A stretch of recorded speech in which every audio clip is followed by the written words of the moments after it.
제가 제일 좋아하는 청화 선사님의 말씀을 드리는 건데요. 제가 글을 보고 어제 캡처에다가 말씀드리는 거기 때문에 혹시 청화 선사께서 하신 말씀이 아니거나 틀릴 수도 있습니다. 이 점을 좀 이해하시고 혹시 잘못되면 다 제 탓으로 아시고 들어주시면 감사하겠습니다. 저도 그렇게 생각하는데 아주 굉장히 공감이 되는 말씀입니다. 청화 선사께서는 이 수행에는 두 가지 문이 있다 그랬어요. 하나는 난행문이고 하나는 이행문이라 그랬어요. 난행문은 한마디로 말해서 너무 어려운 공부고 이행문은 아주 쉬운 공부라는 얘기죠. 우주가 하나의 생명이라고 생각한다면 너와 내가 원래 둘이 아니고 성품으로 본다면 모두 다 하나라는 것입니다. 그래서 우주자심이라는 말이 있더라고요. 아주 멋있는 말이에요. 우주가 몸자자잖아요. 심, 우주가 내 마음과 똑같은 것이다 이거야. 우주가 마음이다. 일체유심조하고 같은 말이죠. 아주 멋진 말이죠. 우리가 모두 하나인 자리인 것을 제대로 안다면 자기 이익을 위해서 남을 소홀히 대하는 그런 이기심을 절대로 가질 수가 없습니다. 안 그렇습니까? 너는 너고 나는 남이고 이렇게 생각하지 않는다는 거죠. 다 한 마음이다. 다 저 사람이 곧 나고 내가 곧 저 사람이다. 이런 하나된 생각을 가져야 된다는 말이죠. 따라서 우리는 우리에게 가장 중요한 문제라는 것은 우주의 법칙, 우주의 도리에 따라서 산다는 것입니다. 성인들은 다른 분들이 아닙니다. 성인들은 우주의 도리 그대로 사시는 분들이고 우주의 도리는 자성, 불성을 떠나지 않고 자성불이라고도 말하죠. 자성불성, 자성미타라고도 말하고 자성불성의 도리대로 움직이는 것이라는 것입니다. 자성불을 깨닫는 것은 절대로 어려운 것이 아니라고 하셨습니다. 이 자성불을 깨우치기 위해서는 어떤 방법이 가장 쉬운 방법인가를 알아야 된다고 하셨어요. 자성을 깨닫는 방법은 부처님께서 참으로 여러 가지로 말씀하셨죠. 그래서 이건 청화선생 말씀이 아닌데 부처님께서 정반왕이라는 왕이 여러 차례 사신을 불러가지고 너무나 유명하신 정말 해성과 같은 부처님이 계시는데 그분의 법문을 듣고 싶지 않겠어요.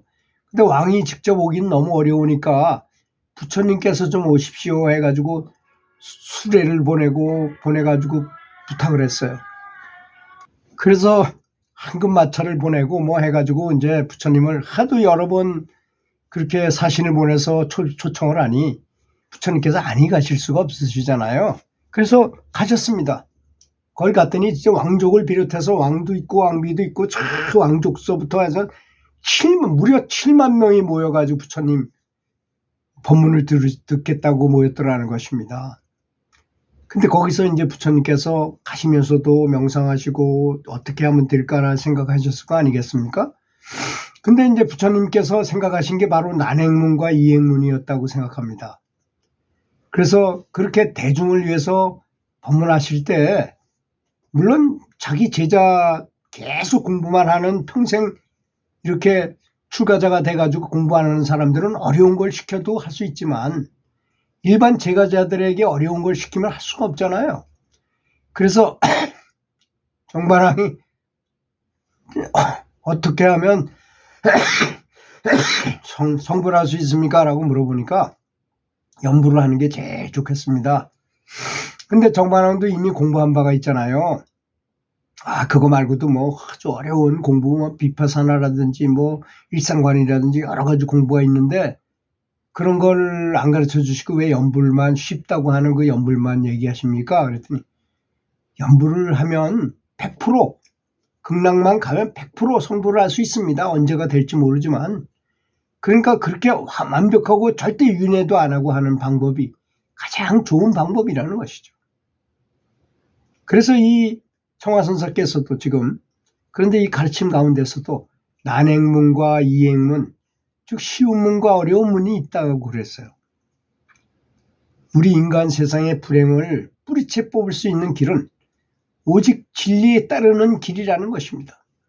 원래 사람은 그런 목표를 가지고 세상에 태어났는데 세상에 여러 가지 이 눈에 보이는 것 때문에 현혹돼 가지고 그런 걸 다 까먹고 먹으러 다니고 술 마시러 다니고 당구 치러 다니는 것뿐이죠.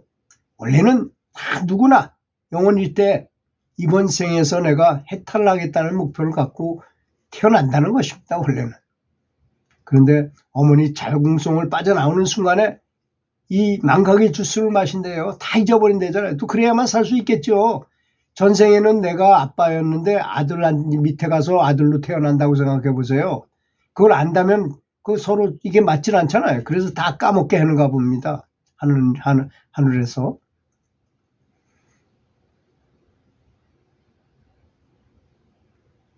몇 천년, 몇만 년이 흘러도 우리가 진리를 따르지 않는다면 불행은 끝나지 않는다는 것입니다. 윤회가 끝나지 않잖아요. 계속 다시 태어난다는 거죠. 우리가 진리를 따르지 않는다면 그런 비극이 절대로 끊이지 않는다는 것입니다. 우리 개인이 마음이 불안스럽다, 머리가 아프다고 할 때 이런 것들은 우리 마음의 불안 때문에 오는 것입니다. 이 몸뚱이는 우리 마음의 명령에 따르는 것입니다. 그런 것들이 가식적으로 보이지만은 우리 마음은 순간순간 우리 몸뚱이에 반응을 하게 해요. 특히 사람이 스트레스를 받으면 장하고 가장 관계가 깊다는 거 아니겠습니까? 마음이 생명의 주인인 것이고 몸뚱이는 우리 생명에 입혀지는 옷과 같은 것이라고 했습니다. 그래서 부처님의 명호를 외우는 것이 가장 쉽고 확실한 방법이라고 청하선사 큰스님께서는 자비롭게 말씀해 주셨습니다. 어째서 제일 쉽고 확실한 방법인가? 그것은 우리 본래 자체가 부처이기 때문이라는 것입니다. 그렇지 않습니까? 우주가 태초에 딱 생길 때 맨 처음에 있었던 그 영혼에서 분화돼 가지고 이렇게 돼 가지고 많은 사람으로 이렇게 된 것뿐이죠. 원래 원본으로 돌아가면 바로 우리가 그 본래 부처로 돌아가는 것이지 않겠습니까? 우리가 원래 부처이기 때문에 부처님의 명호는 사실 본래 자기의 참 이름입니다. 우리가 남이아불탑을 불러도 그 무학대사님이 확실히 그렇게 말씀하셨잖아요. 3년을 이마에 혹이 날 정도로 열심히 연불 기도한 다음에 절하면서 기도를 얼마나 열심히 했는데 나중에 깨달음을 딱 얻고 보니 내가 내 이름을 불러 앉았었구만. 그렇게 말씀하셨다는 것. 초성이 제일 처음에 하신 말씀이 그랬다는 것입니다. 우리가 원래 부처있기 때문에 부처 자리가 바로 자기 자리라는 것입니다. 부처님 명호가 남이아불탑을 관세음보살 아닙니까? 우리 중생들은 금생에 나와서 잘못 배우고 잘못된 버릇이 얼마나 많습니까? 그런 버릇은 갑자기 깨기가 쉽지 않습니다. 이 깰 수 없는 버릇을 중생이 깨기 위한 방법으로 부처님 명호를 계속 외워서 부처님과 닮아지는 것, 이것이 가장 쉽다는 것입니다. 이것이 바로 가장 쉽고 빠르고 정확하고 공중받은 이행문인 바로 연불법이라는 거, 이렇게 청하선사님께서는 강조를 하시고 법문을 엄청나게 하셨죠. 이런 것에 대해서. 이분이 혼자 계실 때는 아주 아무도 없는 곳에서 손수밥을 해 드시면서 그렇게 수행하고 계시다가 어디 연불을 해서 사람들이 뭐 법회에서 가서 강연을 해달라, 법문을 해달라 하시면 가서 이렇게 열성적으로 말씀하셨던 것입니다. 정말 이분은 언행일치가 돼서 참 우리로 하여금 신금을 울리게 하신 분이라고 저는 아주 공경합니다. 감사합니다. 들어주셔서 감사합니다.